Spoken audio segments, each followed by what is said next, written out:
Keter.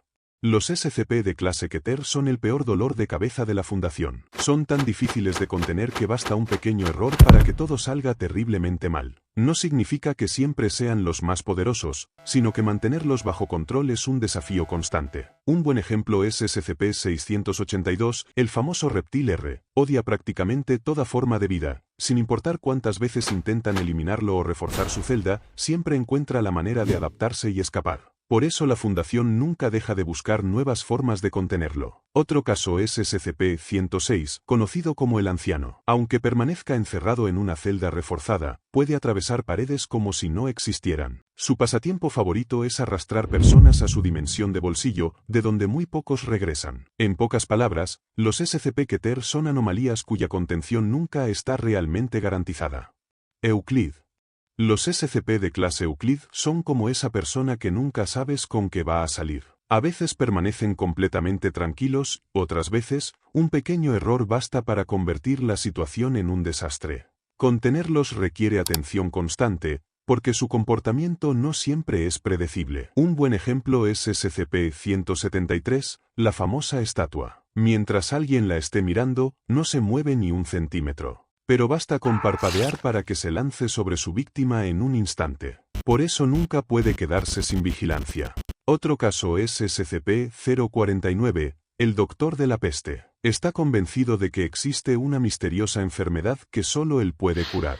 El problema es que su tratamiento consiste en matar a la persona con un simple toque y convertirla en una criatura obediente mediante una cirugía improvisada. En pocas palabras, los SCP Euclid son anomalías impredecibles. No son imposibles de contener como los Keter, pero si bajas la guardia aunque sea un momento, las cosas pueden salir muy mal. Safe.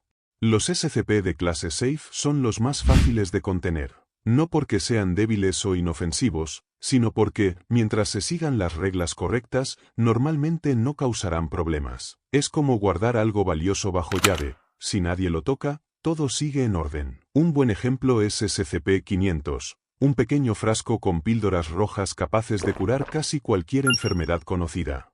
Mientras permanezca almacenado de forma segura, no representa ningún riesgo para la Fundación. Otro caso es SCP-914, una enorme máquina con engranajes capaz de transformar cualquier objeto que se introduzca en ella. Mientras se utilice siguiendo los procedimientos establecidos, puede permanecer contenida sin mayores inconvenientes. En pocas palabras, los SCP-Safe son anomalías fáciles de contener. No siempre son inofensivas, pero si se siguen los procedimientos adecuados, la Fundación puede mantenerlas bajo control sin demasiados problemas. Taumiel. Los SCP de clase Taumiel son la carta bajo la manga de la Fundación. En lugar de intentar contenerlos únicamente, los utilizan para ayudar a controlar otras anomalías. Suena arriesgado, pero cuando el mundo está lleno de monstruos, a veces necesitas otro monstruo de tu lado. Un buen ejemplo es SCP-2000, una gigantesca instalación capaz de reconstruir la civilización si la humanidad desaparece por completo. Si ocurre un evento catastrófico, la Fundación puede usarla para devolver al mundo a la normalidad y empezar de nuevo. Luego está SCP-3000, una enorme serpiente que habita en las profundidades del Océano Índico. Aunque es una anomalía extremadamente peligrosa, la Fundación aprovecha una sustancia que produce para fabricar amnésicos, esenciales para borrar recuerdos y mantener en secreto la existencia de otras anomalías. En pocas palabras, los SCP-Taumiel son anomalías que la propia Fundación utiliza como herramientas. Nutrelite. Los SCP de clase Nutrelas son anomalías que ya perdieron aquello que las hacía especiales. Sus poderes desaparecieron, dejaron de funcionar o simplemente ya no representan un fenómeno anómalo. Un buen ejemplo es SCP-1762, una simple caja de cartón de la que solían salir pequeños dragones de papel completamente vivos. Con el paso del tiempo aparecieron cada vez menos, hasta que un día dejaron de hacerlo por completo. La caja perdió todas sus propiedades anómalas y pasó a ser un objeto común. Otro caso es SCP-3999. Después de provocar un largo conflicto que alteró la realidad y sometió a un investigador a un ciclo interminable de sufrimiento, la anomalía finalmente llegó a su fin. Al dejar de manifestar sus efectos, fue reclasificada como Nutrela. En pocas palabras, los SCP-Nutrelas son un recordatorio de que no todas las anomalías duran para siempre. Algunas son destruidas, otras dejan de funcionar por sí solas, y cuando eso ocurre, la Fundación solo puede archivar su historia y seguir adelante. Apollón. Los SCP de clase Apollón son la peor pesadilla de la Fundación. No importa cuántos recursos tengan, estas anomalías simplemente no pueden ser contenidas. Si un Keter ya es un gran problema, un Apollón significa que las posibilidades de ganar son prácticamente nulas. Un buen ejemplo es SCP-2317, una gigantesca entidad atrapada en otra dimensión. La Fundación mantiene un complejo ritual para retrasar su liberación, porque si esas cadenas llegan a fallar, podría desencadenar un escenario del fin del mundo. Luego está SCP-3999, una anomalía capaz de alterar la realidad a su antojo. Durante su manifestación sometió a un investigador a un ciclo interminable de sufrimiento, demostrando que, frente a un SCP como este, la contención deja de ser una opción. En pocas palabras, los SCP Apollón no representan un desafío de contención. Representan el momento en que la Fundación solo puede esperar que el final tarde un poco más.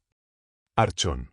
Los SCP de clase Archón son anomalías que la Fundación podría contener, pero decide no hacerlo. ¿La razón? Intentar encerrarlas podría causar un problema mucho mayor que dejarlas donde están. A veces, la mejor decisión no es intervenir. Un buen ejemplo es SCP-4494, una entidad que actúa como un vigilante, apareciendo para combatir el crimen cuando es necesario. La Fundación sabe que detenerlo podría alterar un equilibrio que prefiere mantener. Otro caso es SCP-3455, una anomalía capaz de alterar el flujo del tiempo. Aunque en teoría podría ser contenida, manipularla o intentar controlarla podría provocar consecuencias mucho peores que simplemente dejarla seguir su curso. En pocas palabras, los SCP Archón demuestran que no todas las anomalías deben encerrarse. En ocasiones, la mejor forma de proteger al mundo es no interferir. Yemal. Los SCP de clase Yemal son bastante raros. En lugar de contener una sola anomalía, la Fundación debe mantener un equilibrio entre varias, porque unas impiden que las otras se salgan de control. Si una desaparece o deja de funcionar, ese equilibrio se rompe y las consecuencias pueden ser catastróficas. En pocas palabras, los SCP Yemal demuestran que no todas las anomalías deben aislarse. A veces, la única forma de mantenerlas bajo control es permitir que continúen equilibrándose entre ellas.